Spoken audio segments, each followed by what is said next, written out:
Ladies and gentlemen, welcome back to the workshop. It is fantastic to have you here as ever.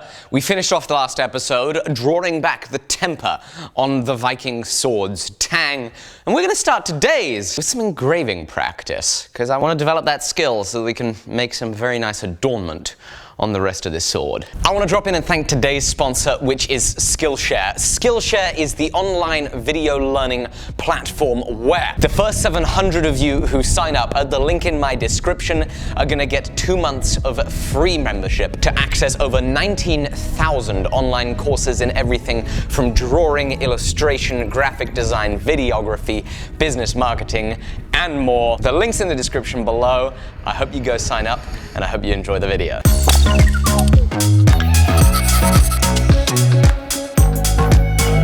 Right, there's my finger, and that's the pencil drawing I just drew. Wish me luck.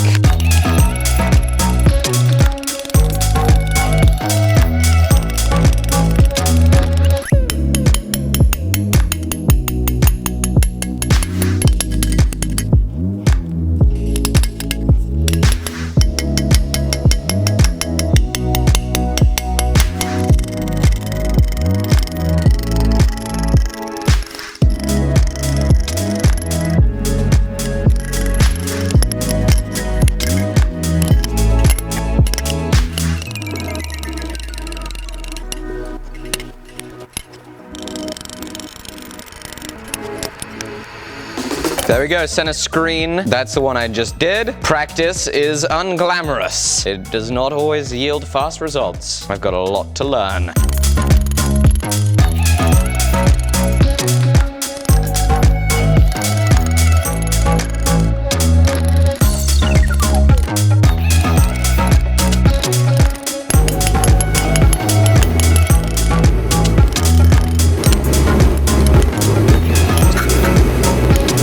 Okay, so with some more practice out of the way, we slowly get closer and closer to the point in the project where it's not going to be practice, it's going to be the real thing. Speaking of that, we need to make the lower guard. What is the lower guard? My understanding is that is a lower guard, that is an upper guard, and that is the pommel. So we need to make this thing. We're actually way out of order. The first thing that we need to make is a tool to punch the blade cross-section into the lower guard. And I know what you're thinking there. You're saying, Alec, haven't you already made one of those?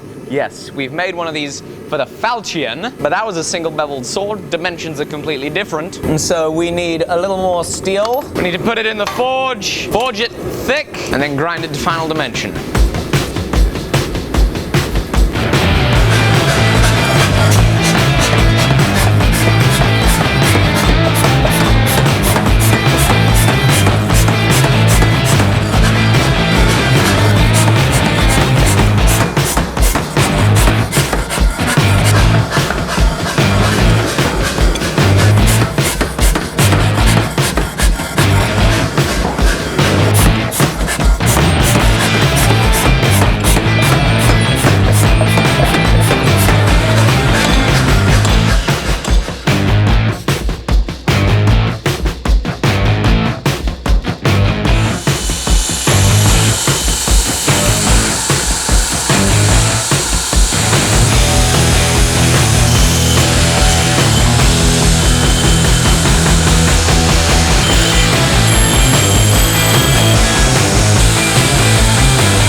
We've got it rough forged out. What we're now going to do, we're going to run in the grinder, we're going to take some meat off, bring it a little closer to size before we go to the mill and mill ourselves out a proper little tang hole. So into the grinding room we go.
We are making fantastic progress. So as you saw with our lower guard piece, I was just gonna grind it, and then while I was grinding it, I realized, well, okay, look, I've got the equipment to make this square and neat and nice. Why do this on the grinder when I've got a surface grinder? So I went to the surface grinder once I got the lower guard to be roughly square to the pocket that we've created for the bottom of the blade. We ground it real nice, got a nice surface finish on the surface grinder. Before, as you saw, we went to the mill, got our sides squared up, and then made ourselves out the pocket for the tang. And as you can see, with that pocket, it's fitting nice and nicely up there. What you will also see is I turned the power feed on in the wrong direction and made two ghastly holes. So that was not so smart, and hopefully that's not an issue. I don't think it will be. Finally, I have taken ClickSpring's suggestion and bought myself some Valobay files. Oh yes.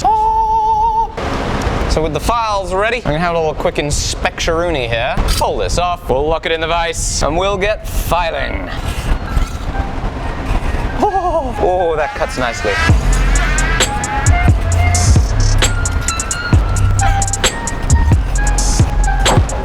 And we'll see how the fit has improved.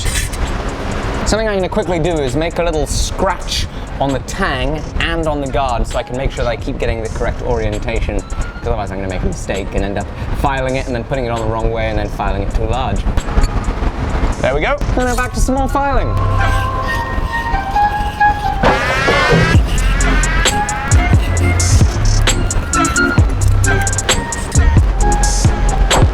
Now I need to take the corners off. The end mill, of course, came in with a radius on the end, so we've got a square.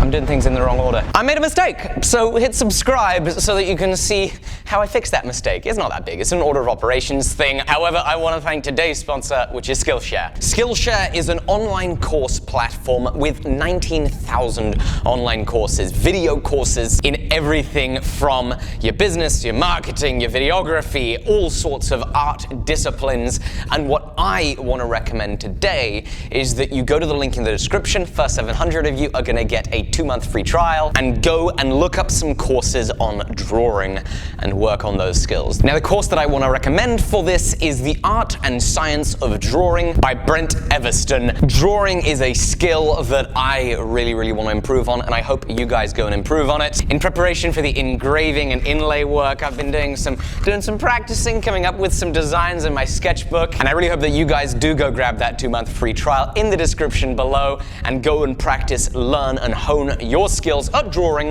or at videography or at illustration, whatever skills you want to know. Skillshare's got it. Thank you, Skillshare, for sponsoring the video. Thank you guys for being along. Make sure you hit subscribe so you can see how what I have been practicing is going to end up on the final piece. Thank you. I'll see you on the next episode.